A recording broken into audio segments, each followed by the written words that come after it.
So, good morning, beautiful people. If you've just joined us, welcome to Unity on the North Shore. I am Reverend Christina Garza, and I'm really excited to be here with you all today.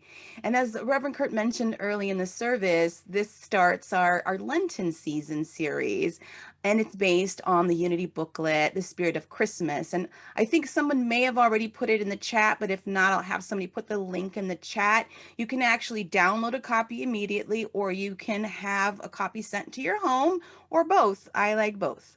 So that'll be in the chat so you can follow along. It's a beautiful booklet for the month that we're kind of basing this series off of.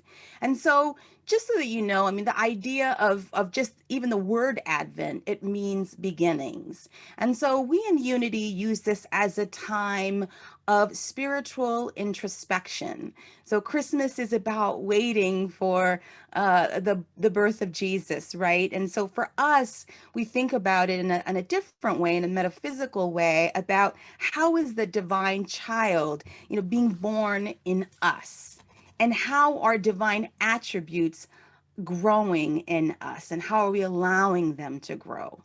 So last week, Advent series, or rather Advent week, was about hope and faith. And this week is the second week, and it is about peace.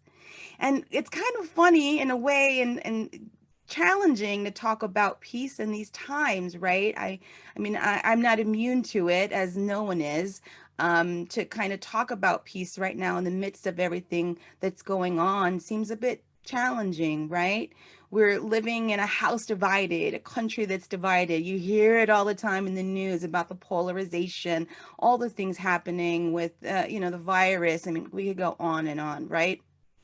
There are greater gaps in poverty now because of many things that are happening globally, which brings even greater challenges for us now and in the future.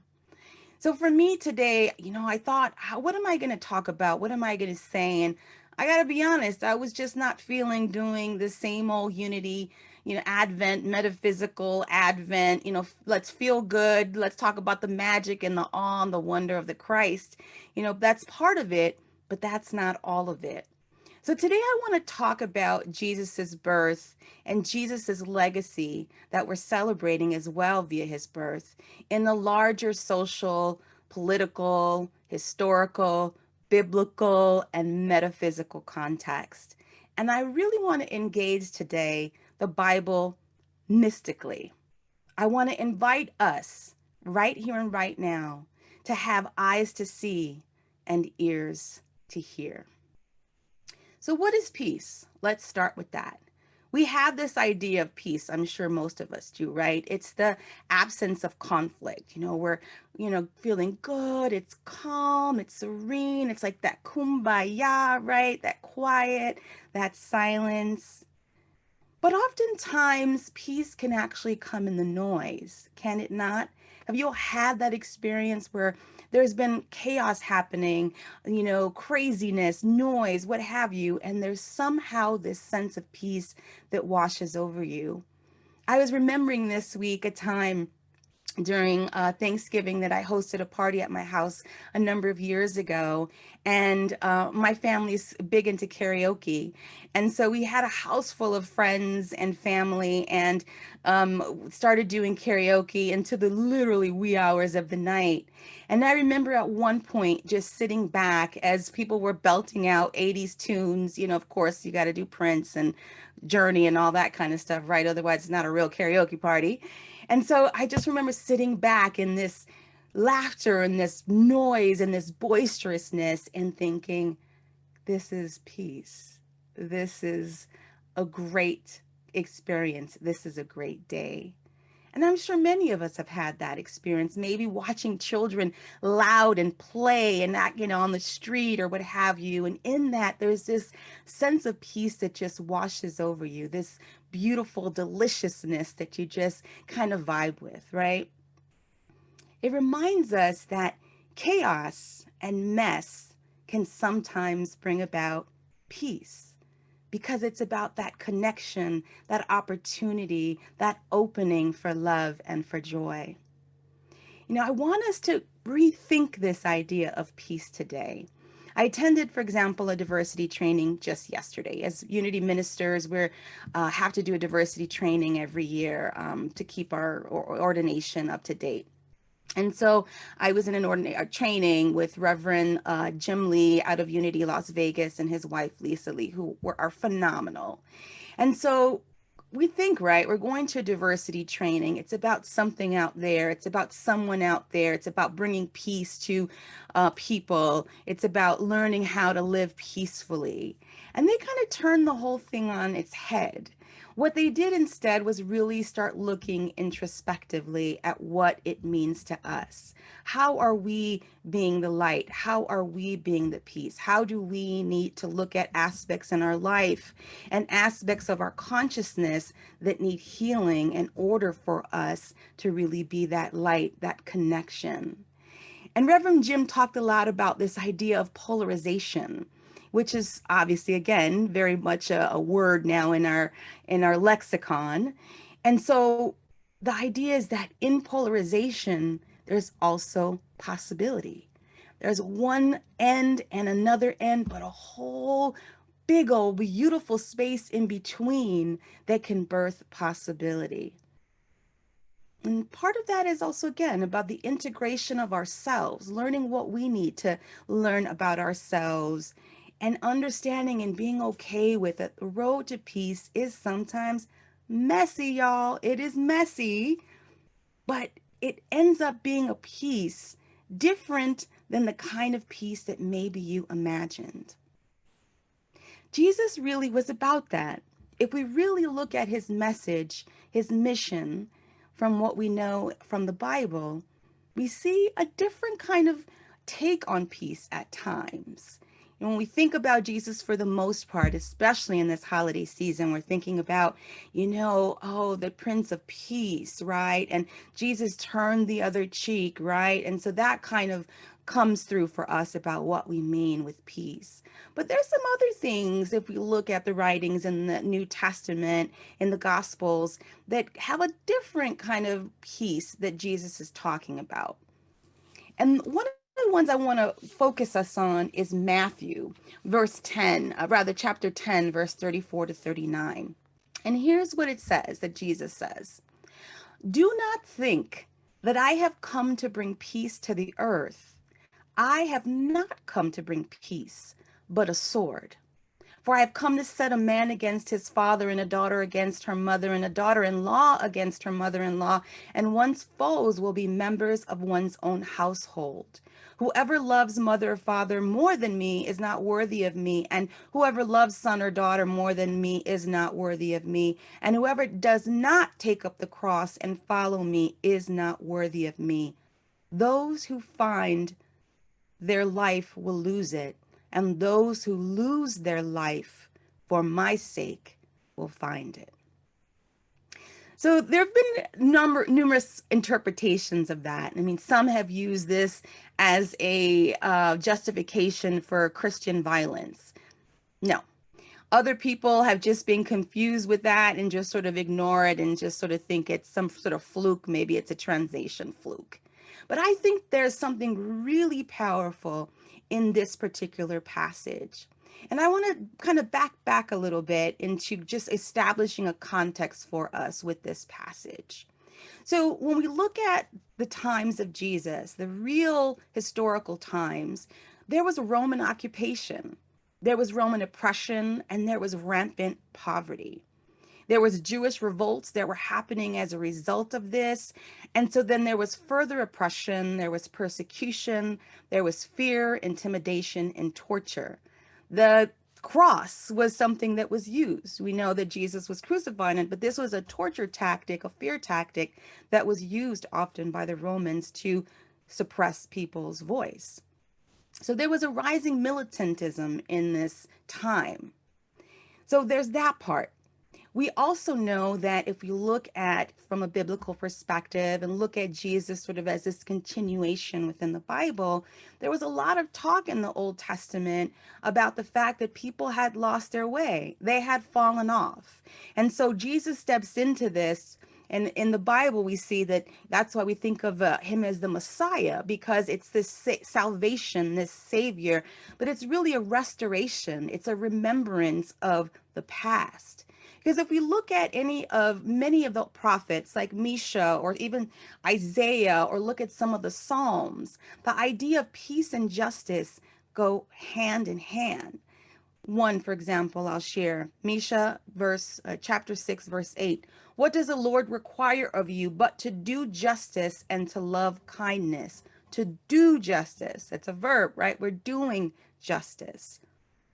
And part of the Old Testament, too, if you look at that, was the idea of these covenants that happened. We don't have enough time to go through them all or even explain the details of them, but that's a very big part of sort of this biblical, mystical, metaphysical history, is this idea of the covenant, that we are agreeing to be part of a community, that we are agreeing to follow the laws of God. And part of that was very specific. It was about protecting orphans and widowers and foreigners and just vulnerable people as a whole. It was about creating and honoring community.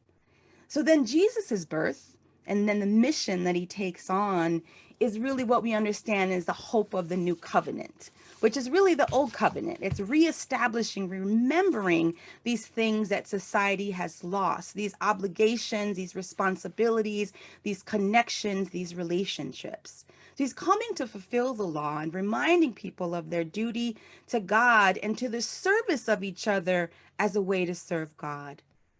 So when Jesus is calling the question here on peace, he's calling the question on the idea of this peace as no conflict.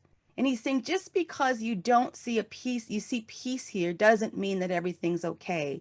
Just because things aren't being said or voiced or talked about, or people don't have the power to say something, doesn't mean that everything is okay.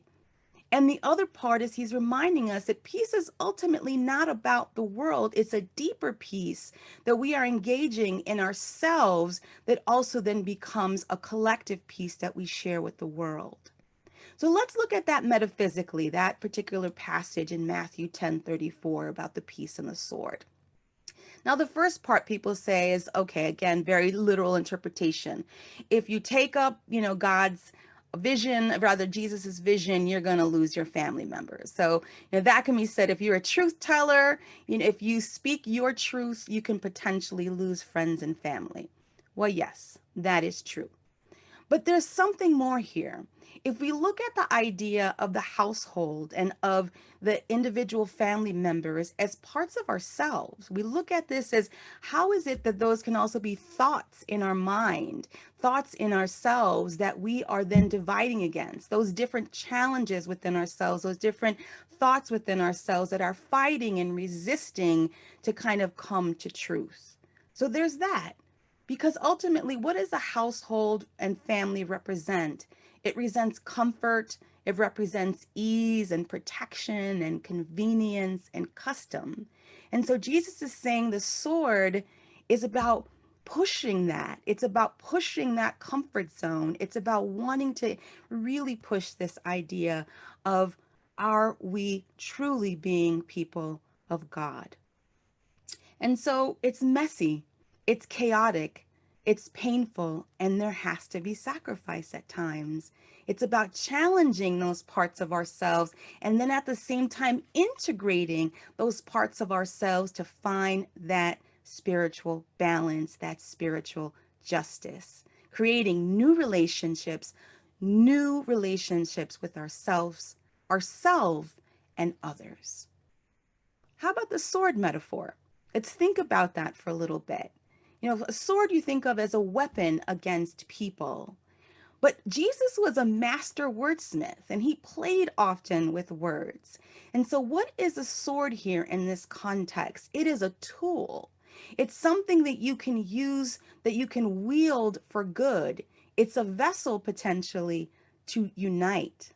So, thoughts, words, actions, they become piercing, they become powerful, they become precise, and they become life altering.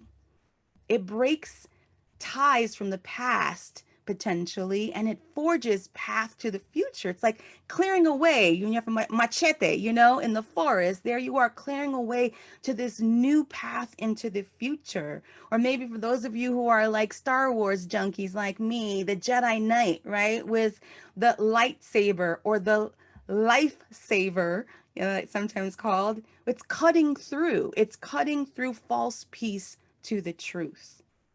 It's creating, it's opening. So spiritual words are needed now.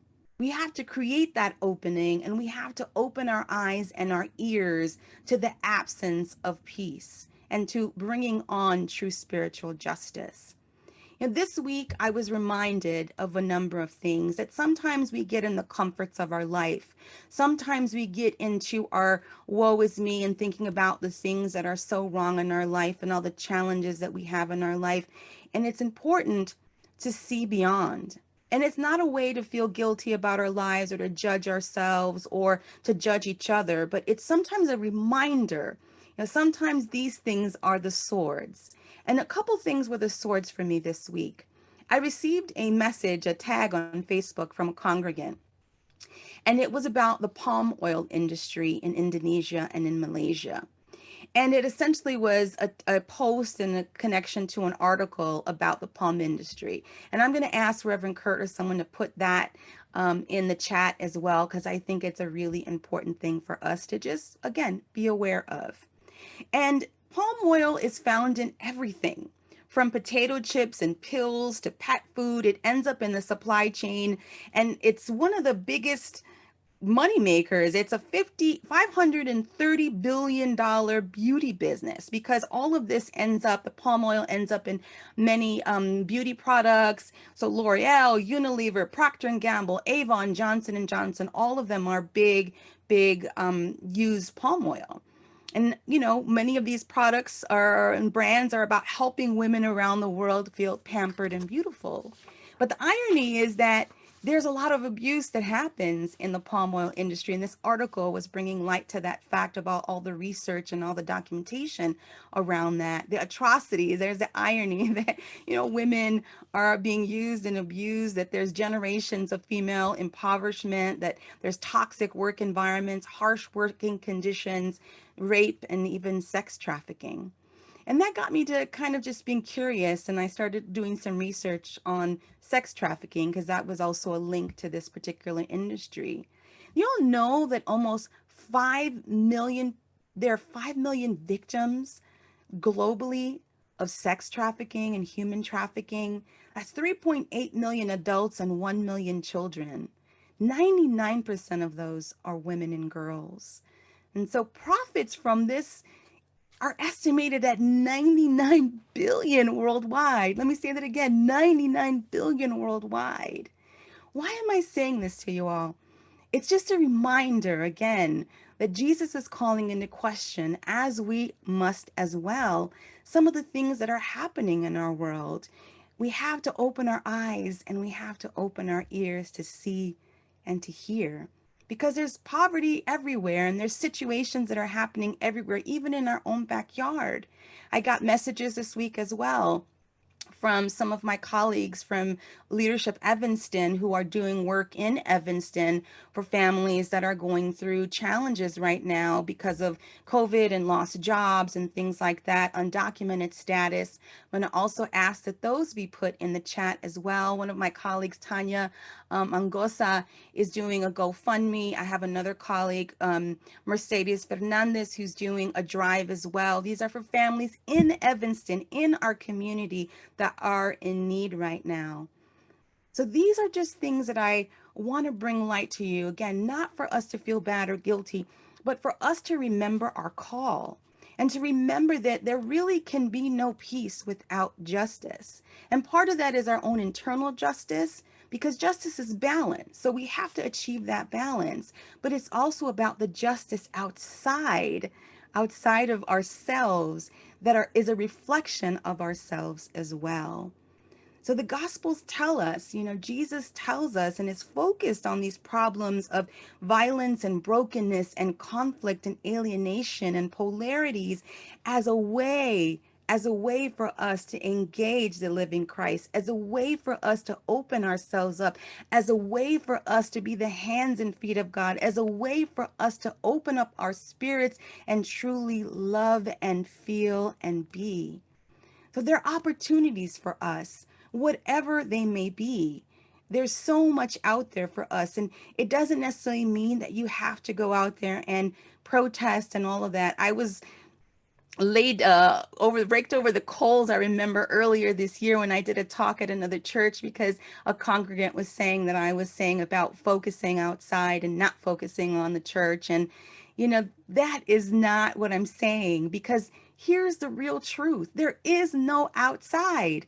There is no outside. If we are a oneness, if we are one people, if we are one in accord with God, there is no outside. There is only us. There is only oneness. So whatever's happening out there is also happening within me. It's also happening to me, and it's also behooves me to engage with it, whatever that means. And that doesn't mean, again, being a social activist. If that's your jam, I always say that, go for it. But what I am saying is that as unity folks, I really want to engage the idea of us being spiritual activists. And what do I mean by that? It's about activating the spirit at every moment possible. It's about becoming the God presence anywhere and everywhere that we can, even in the smallest and simplest of ways. I want to just quote, as I move to conclude, a quote from Cora Fillmore, who was our co-founder Charles Fillmore's second wife. And it's from lectures on the Gospel of Matthew from October 2nd, 1941. And they were actually talking about Matthew and part of this passage that I'm quoting about the peace and the sword. And here's what Cora Fillmore says.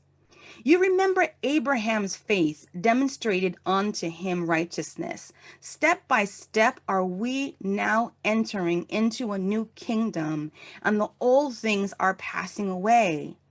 And let us above all always get in the habit of making ourselves indispensable to God. You know, habit is itself is stronger than nature. So let us get in the habit of making ourselves necessary to God.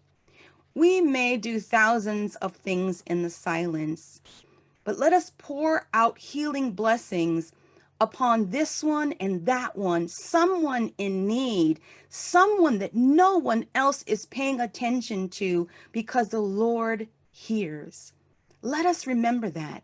If we are trying to unfold real spiritual qualities, let us do those things always for those who no one else is thinking about.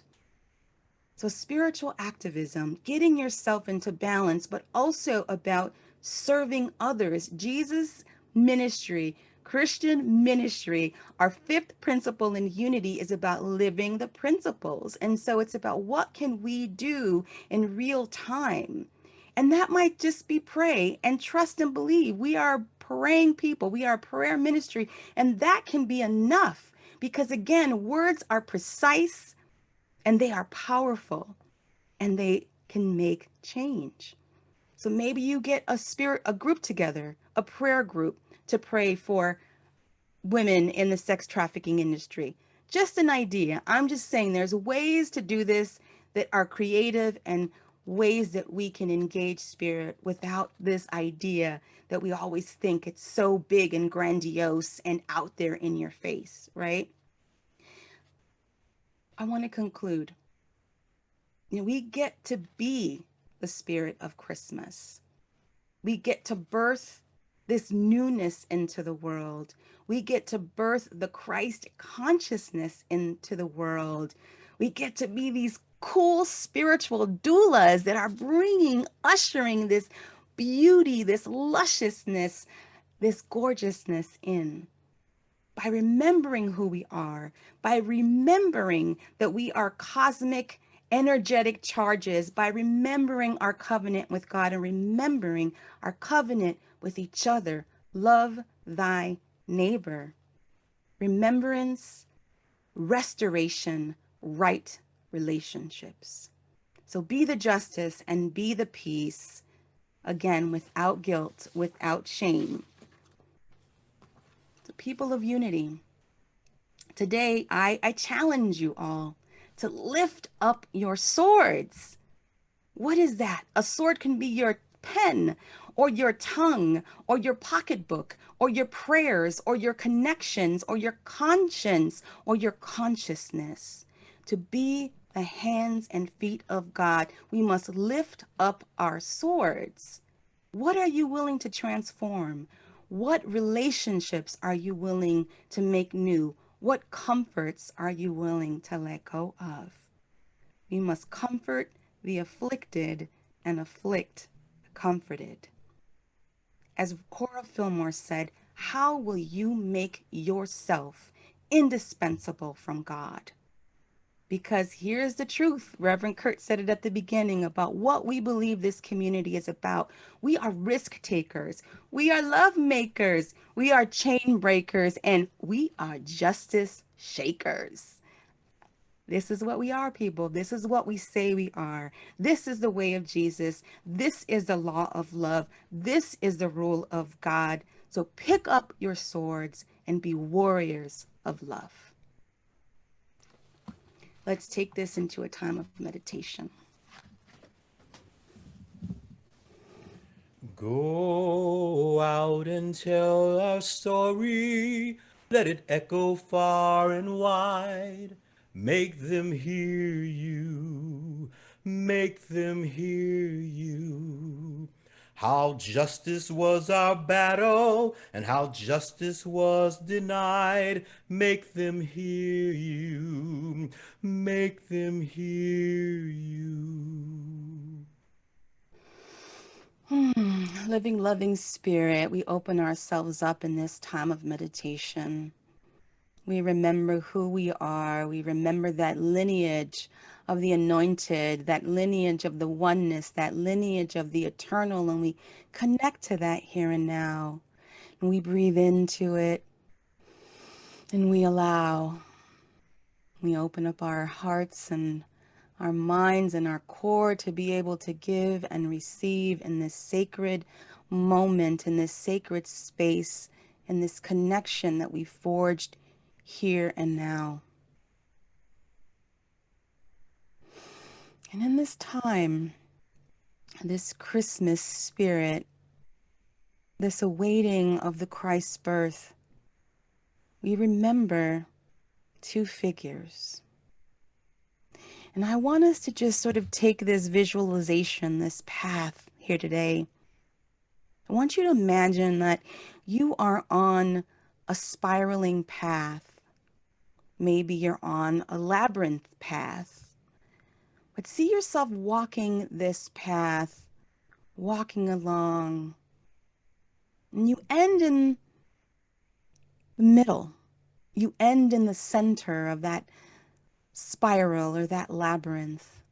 And as you approach the center, you see two figures, and they turn to you, and you see one is Mary, and another is Elizabeth. And Mary is pregnant, as is Elizabeth. Mary is pregnant with Jesus, and Elizabeth is pregnant with John the Baptist. So you see these beautiful, glowing women just pregnant with possibility, pregnant with faith, and pregnant with hope, and ready to give birth to new beginnings. And so you greet them, and you walk to them, and you're just in that basking in that beauty, in that glow, in that possibility. And they invite you to stand in between the two of them. One is in front of you and one is in back of you. And they clasp their hands together, kind of putting you in the middle in this circle that they're creating around you. And maybe you even feel their bellies up against you and it brings you some kind of delight or charge. Maybe you even feel the kicks against your back or your stomach. And they take a deep breath and they invite you to think about what is your possibility? What is yours to do? here and now? What is yours to birth this Christmas season? What is yours to do to be the hands and feet of the Christ? You open yourself up to that right now in this beautiful circle, in this beautiful embrace, in this beautiful container of love. You open yourself up to that possibility. Maybe something doesn't come to you right now, but you have engaged that spirit to just be open and ready to be the vessel of the Christ as it moves through, lives through you, breathes through you, and is you here and now. You let go, you step out, you walk back through the path, you come back to your body, to yourself, but you remember who you are. We remember who we are today as living, breathing expressions of the Christ. And so it is, and so we let it be. Amen. Hey, thanks for watching this YouTube video. If Unity's message of positive spiritual living resonates with you, I hope you'll subscribe to our channel so you can stay up to date on other lessons as we post them.